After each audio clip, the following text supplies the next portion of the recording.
दुश्मन तोखे मोकलवा तू टोड़े त ॾेखार दुश्मन तोखे मोकलवा तू टोड़े त ॾेखार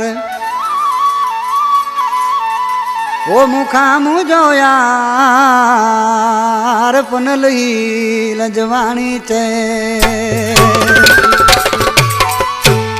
जानम लजवाणी सऊदी अरब खां उस्ताद मोहम्मद खां शेर मोहम्मद लजवाणी बचा बंद मोहम्मद दीन लजवाणी असांजे दोस्त आज किसी छा पियो चयो असां निहायत बकाज़ी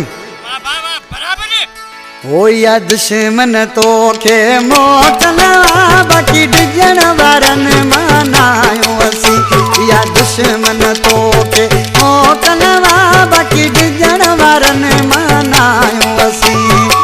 भली पुछी ॾिस तरस जेका भली पुछी ॾिस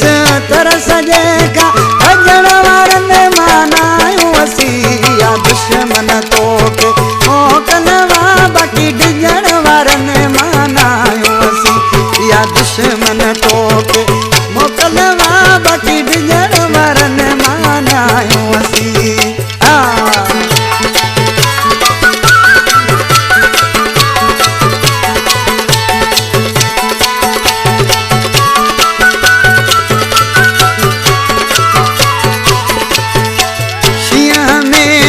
शींहं आहिनि न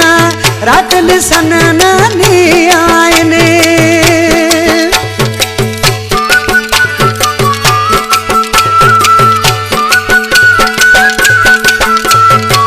शींहं हमेशा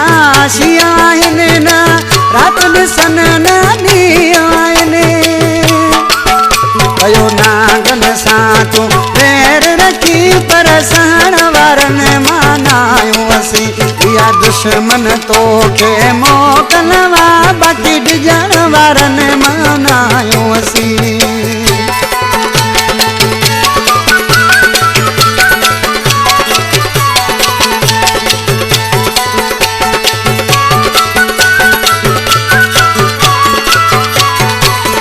असां सिर तां सां गोलाए घुमूं इहे दाबाद में कुंडनि खे तूं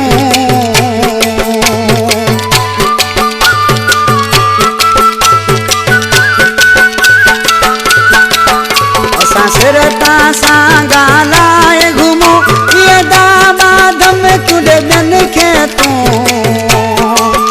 अरे देर तेरे ते अखि न ॿुधे पुछी अचण वारनि मनायो असी या दुश्मन तोखे मोकलवा बाक़ी डिजण वारनि मनायो असी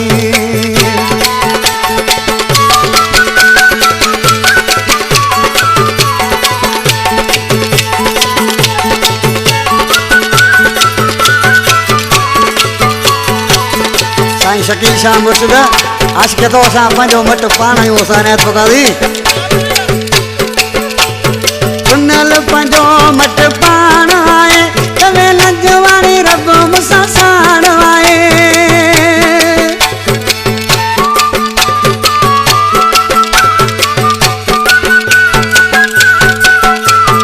चुनल पंहिंजो मट पाण आहे तवे लजवाणी रब मूंसां साण आहे जॾहिं साम्हूं तो सां टकर थींदो पोइ पुछण वारनि मनायो असी या दुश्मन तोखे मोकलवा बाक़ी डिजण वारनि मनायो असी पुछी ॾिस तरस जेका बाक़ी भॼण वारनि मनायो असी या दुश्मन